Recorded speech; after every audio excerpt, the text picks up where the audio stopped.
Nah, sebelum kita lanjut ke materi, kita perhatikan dulu ke lingkungan di sekitar kita.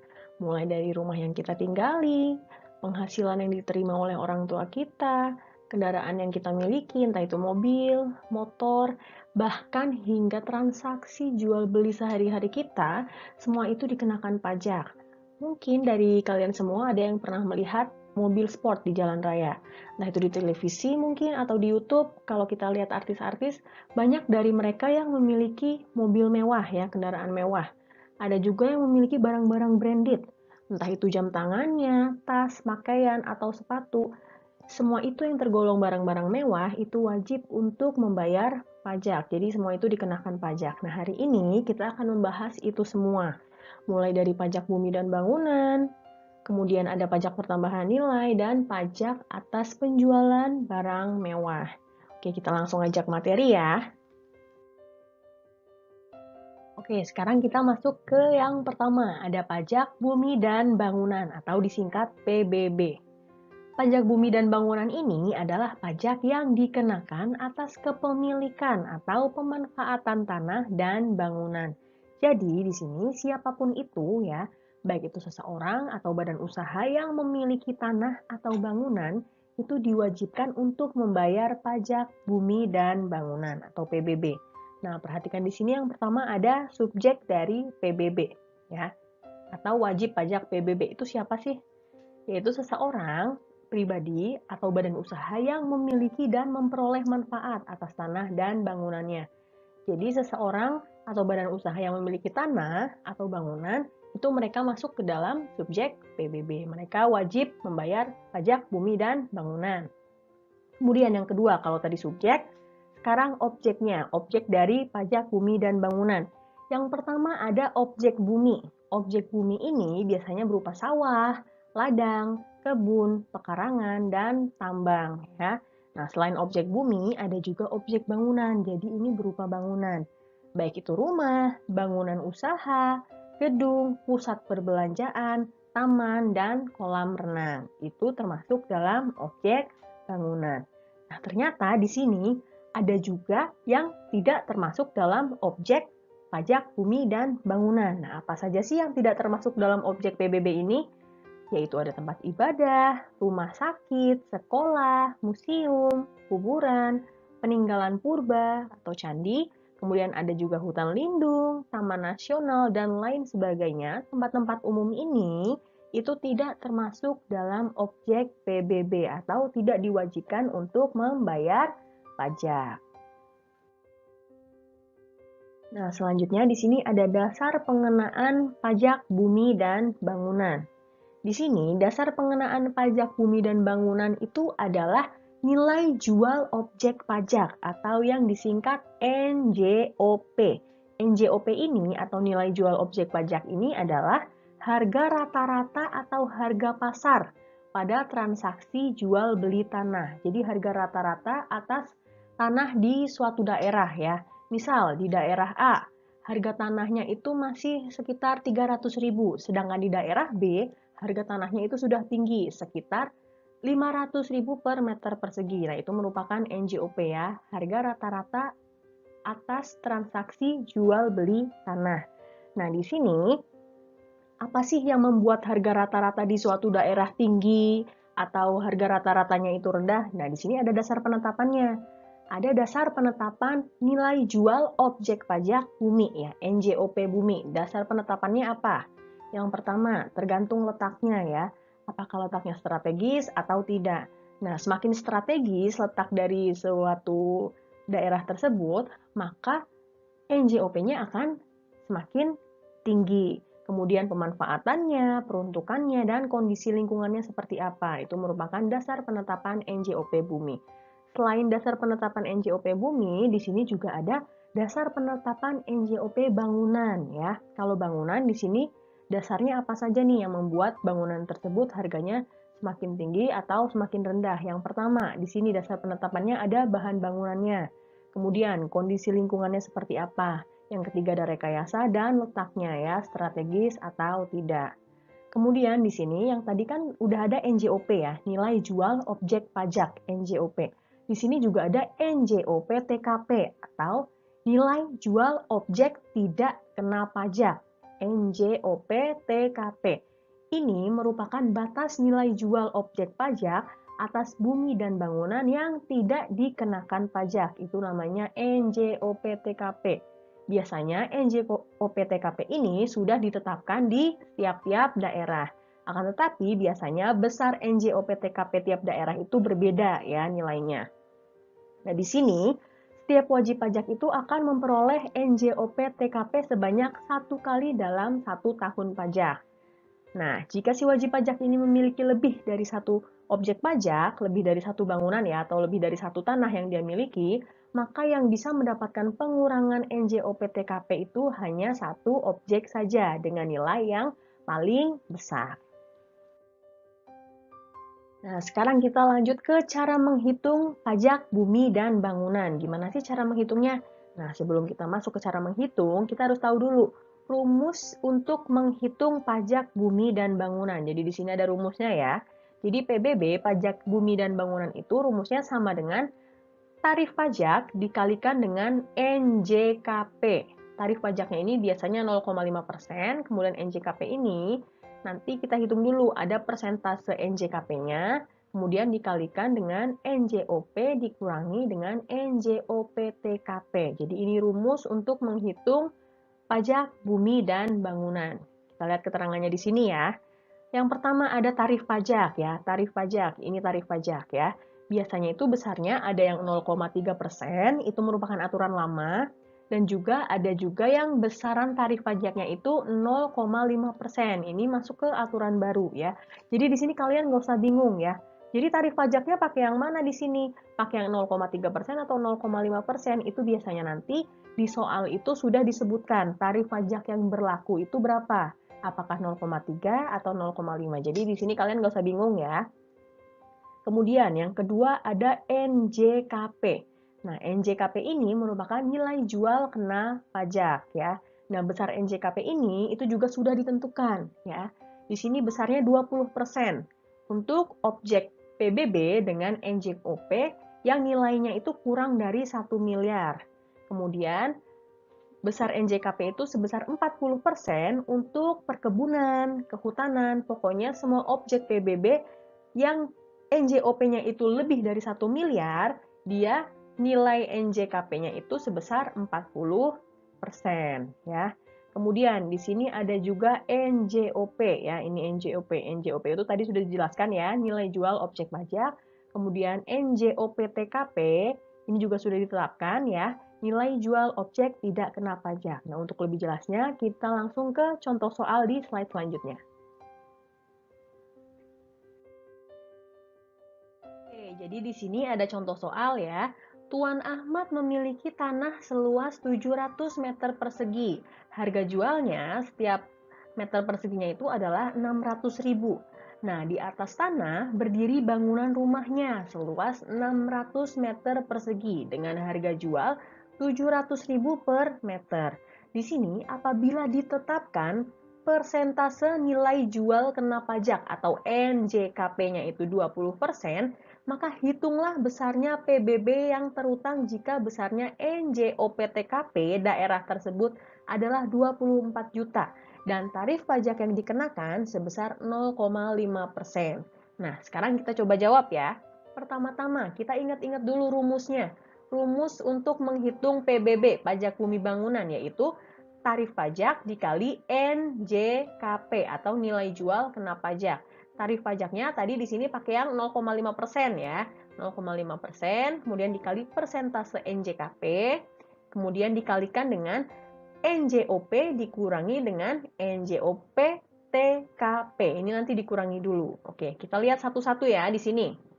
Yang pertama, di sini tarif pajak. Kita lihat tarif pajaknya tadi di soal berapa? Di sini tarif pajaknya 0,5%. Kita tulis tarif pajak 0,5%.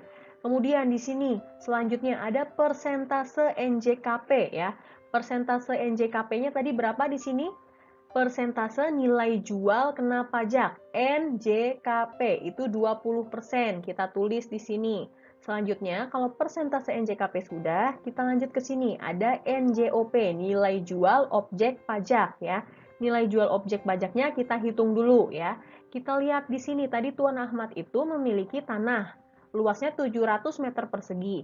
Nah, harga jualnya itu 600.000. Jadi di sini 700 dikalikan dengan 600.000 ya. Tanahnya di sini sama dengan 700 dikali 600.000, maka hasilnya 420 juta rupiah. Itu untuk tanah.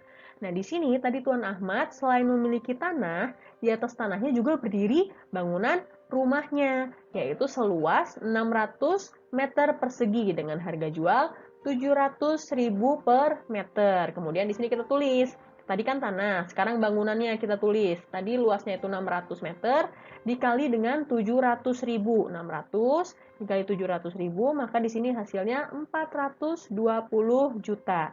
Nah, ini kemudian dijumlahkan, tanah dan bangunannya dijumlahkan. Jadi di sini total dari NJOP-nya adalah 840 juta rupiah. Itu NJOP.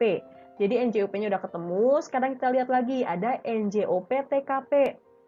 Di sini tadi sudah ditetapkan ya, NJOP TKP daerah tersebut itu 24 juta. Nah, kita tulis di sini NJOP TKP-nya 24 juta. Nah, kan udah lengkap ya, ini yang dirumus udah ada semua di sini. Sekarang kita masukkan angka-angkanya ke dalam rumus ya, ditulis dulu rumusnya di sini.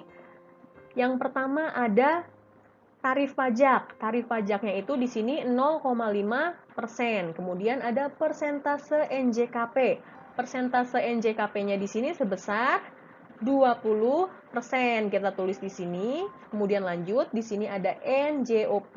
Tadi jumlah NJOP-nya udah ada ya, terakhir nih. Jumlah NJOP-nya 840 juta rupiah. Kita tulis di sini. Kemudian dikurangi dengan NJOP-TKP. Tadi NJOP-TKP-nya itu sebesar 24 juta. Kita tulis di sini. Nah, ini yang di dalam kurung. Kita hitung dulu ya, kita kurangi dulu. 840 juta dikurangi dengan 24 juta. Maka di sini hasilnya 0,5% dikali 20% dikalikan dengan 816 juta. Nah, maka hasilnya adalah 816.000 rupiah. Jadi di sini PBB terutang dari Tuan Ahmad adalah sejumlah 816.000 rupiah ya.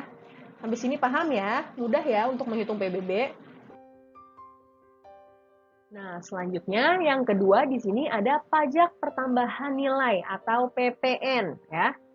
PPN ini merupakan pungutan yang dibebankan atas transaksi jual beli barang dan jasa yang dilakukan oleh wajib pajak pribadi atau wajib pajak badan yang telah menjadi pengusaha kena pajak atau PKP ya. Nah, jadi biasanya di sini kalau kita belanja di supermarket atau di restoran, biasanya ada tambahan di struknya itu ada tambahan PPN ya di bagian bawah sendiri. Itu merupakan pajak pertambahan nilai. Jadi di sini yang berkewajiban untuk memungut, menyetor, dan melaporkan PPN itu adalah penjualnya ya.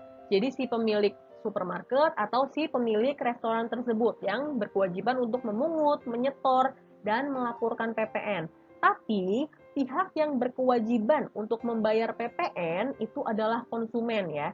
Di sini kan kita sebagai konsumen. Jadi di sini kita yang berkewajiban untuk membayar PPN. Kita membayar ke penjual, kemudian nanti penjual yang menyetorkan dan melaporkan PPN itu ke Dinas Pajak. Nah, di sini ada objek dari PPN, yaitu yang pertama, ada penyerahan barang kena pajak atau BKP dan jasa kena pajak atau JKP di dalam daerah pabean yang dilakukan oleh pengusaha. Selanjutnya, ada lagi yang dikenakan pajak yaitu impor barang kena pajak. Selanjutnya yang ketiga ada pemanfaatan barang kena pajak tidak berwujud dari luar daerah pabean di dalam daerah pabean. Selanjutnya, ada lagi objek PPN itu pemanfaatan jasa kena pajak dari luar daerah pabean di dalam daerah pabean. Dan yang terakhir, ada objek PPN yaitu ekspor barang kena pajak berwujud atau tidak berwujud dan ekspor jasa kena pajak oleh pengusaha kena pajak. Jadi di sini ini semua merupakan objek dari PPN ya. Semuanya ini dikenakan PPN. Nah, tapi tidak semua pengusaha itu dikenakan pajak ya. Contohnya, kalau di supermarket biasanya memang kita bayar PPN ya, di restoran, fast food biasanya itu kita membayar PPN. Nah, tapi kalau kita belanja atau kita jajan di warung sebelah rumah, itu kan nggak ada PPN-nya karena pengusaha tersebut tidak masuk ke dalam pengusaha kena pajak. Seperti itu ya. Oke, selanjutnya di sini ada tarif PPN ya. Di sini tarif PPN menurut ketentuan Undang-Undang Nomor 42 Tahun 2009 Pasal 7 Ayat 1, tarif PPN atau pajak pertambahan nilai itu adalah sebesar 10% ya. Nah, tarif pajak ini dapat berubah menjadi paling rendah, serendah-rendahnya PPN itu adalah 5% dan paling tinggi itu sebesar 15%. Sebagaimana diatur oleh peraturan pemerintah. Jadi, besar PPN ini, tarif PPN ini itu bisa berubah sewaktu-waktu ya. Nah, rentangnya itu antara 5% sampai 15%. Nah, PPN ini, pajak pertambahan nilai ini, pada 1 April 2022 tahun ini, itu mengalami kenaikan ya, dari 10% menjadi 11%. Oke, untuk lebih jelasnya, kita lihat ke contoh soal di bawah ini. Ya. Jadi di sini Amin itu membeli barang seharga 5 juta rupiah. Maka hitunglah besarnya PPN yang harus dibayar Amin jika tarif pajak yang berlaku adalah 10%. Nah, jadi di sini kalian gak usah bingung ya. Jadi di sini kita pakai tarif pajaknya yang mana? Pakai aturan lama atau pakai aturan baru nih? Apakah 10% atau pakai yang 11%? Nah, biasanya nanti di soal itu sudah ditetapkan ya. Di soal itu biasanya udah ditulis pakai tarif pajak yang mana, apa pakai yang 10% atau pakai tarif PPN yang 11%. Jadi kalian gak usah bingung. Oke, kita langsung coba jawab soalnya ya. Kita jawab di sini. Jadi untuk menghitung PPN, rumusnya itu adalah tarif pajak, persenannya itu, tarif pajak yang 10% ini, dikalikan dengan dasar pengenaan pajak atau DPP, yaitu adalah harga barang yang dibeli. Ya, jadi kita hitung di sini tarif pajaknya, di sini pakai yang 10%. 10% dikalikan dengan harga barangnya di sini berapa? Harga barangnya itu 5 juta. Jadi 10% dikali dengan 5 juta, maka hasilnya adalah Rp500.000. Jadi di sini PPN yang harus dibayar oleh Pak Amin adalah sebesar Rp500.000. Mudah ya untuk menghitung PPN, sangat simpel. Nah, selanjutnya di sini kita masuk ke pembahasan pajak yang terakhir, yaitu pajak penjualan atas barang mewah atau PPNBM ya. Nah, jadi di sini PPNBM itu adalah pajak yang dikenakan pada barang yang tergolong mewah ya, yang dilakukan oleh produsen untuk menghasilkan atau mengimpor barang tersebut ya. Contohnya barang mewah itu apa aja sih? Bisa berupa berlian ya, mungkin jam mewah ya, jam-jam dengan merek-merek tertentu, mobil-mobil mewah, mobil sport, atau tas-tas branded yang biasanya dimiliki oleh artis-artis. Itu semua dikenakan pajak penjualan barang mewah. Nah, di sini yang pertama perhatikan yang ada objek dari PPNBM ya. Jadi ada barang-barang yang tergolong mewah dan harus dikenai PPNBM yang masuk ke dalam kategori pajak penjualan barang mewah itu apa aja? Yang pertama, barang tersebut merupakan bukan barang kebutuhan pokok, ya, itu tidak termasuk. Kemudian yang kedua, barang yang hanya dikonsumsi oleh masyarakat tertentu, itu masuk ke barang mewah. Selanjutnya, barang yang hanya dikonsumsi oleh masyarakat berpenghasilan tinggi, itu termasuk ke dalam barang-barang mewah. Dan yang terakhir, barang yang dikonsumsi hanya untuk menunjukkan status atau kelas sosial. Biasanya barang-barang mewah kan digunakan untuk menunjukkan status atau kelas sosial seseorang. Itu termasuk ke dalam barang mewah. Nah, tarif dari PPNBM ini besarannya itu ditetapkan paling rendah 10% dan paling tinggi adalah 200%. Jadi tergantung dari barang mewah tersebut. Nah, cara menghitungnya sama seperti menghitung PPN tadi ya. Jadi tinggal dikalikan aja persenannya berapa, tarif pajaknya berapa, dikalikan dengan harga dari barang mewah tersebut. Mudah ya. Oke, jadi baru saja kita sudah belajar mengenai cara-cara menghitung berbagai macam pajak ya, mulai dari pajak bumi bangunan, pajak pertambahan nilai, sampai pajak atas penjualan barang-barang mewah. Gimana? Udah paham ya dari cara menghitung pajak-pajak ini? Oke, sekian pertemuan kita untuk hari ini. Jangan lupa like dan share video ini jika bermanfaat untuk kamu dan juga subscribe channel ini ya, karena setiap minggunya akan selalu ada materi baru. Terima kasih, sampai jumpa di pertemuan selanjutnya ya. Wassalamualaikum warahmatullahi wabarakatuh.